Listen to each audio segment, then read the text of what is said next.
Minister Ray Newton. Thank you, Honourable Speaker. Madam Speaker, the government has developed a strange relationship with Uber.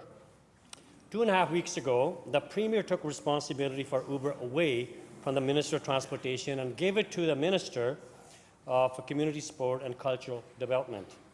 Honourable Speaker, can the Minister explain why he placed his office through his Chief of Staff in a conflict of interest by letting her arrange and sit in closed-door meetings between his office, Uber, and taxi companies when his Chief of Staff's daughter is the registered lobbyist for Uber?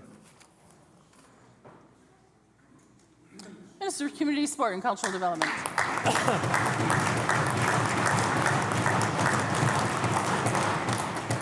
Well, thank you, Madam Speaker, and again, the member opposite is wrong.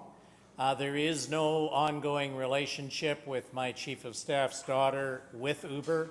That was severed when indeed the responsibility for that was given to my ministry and myself to work with the taxi industry. And like always, the members opposite are always behind the times.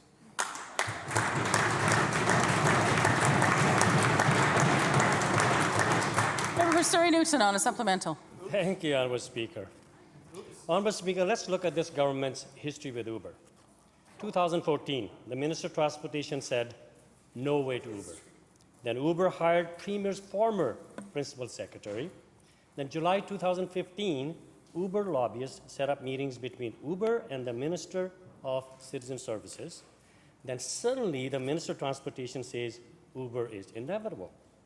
Then the Minister of Transportation says they're not coming anytime soon. Then the Premier gave the file to the Minister whose staff, clearly his office through his staff, have a blatant conflict of interest. Yesterday, the Minister took his Chief of Staff to meetings on Uber. And according to the registered lobbyist website, his Chief of Staff's daughter is still Uber's lobbyist. The Minister clearly Minister placed his office in a blatant conflict of interest and didn't tell anybody. Honourable Speaker, in this view, why would anybody trust that he will have a fair and transparent process on Uber and that he will place public interest ahead of Uber lobbyist friends?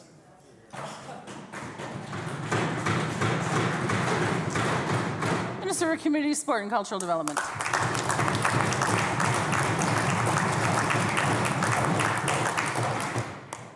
You know, Madam Speaker, I think the member again is not willing to look at the facts. Number one was something was brought to my attention after I was assigned the responsibility, action was taken.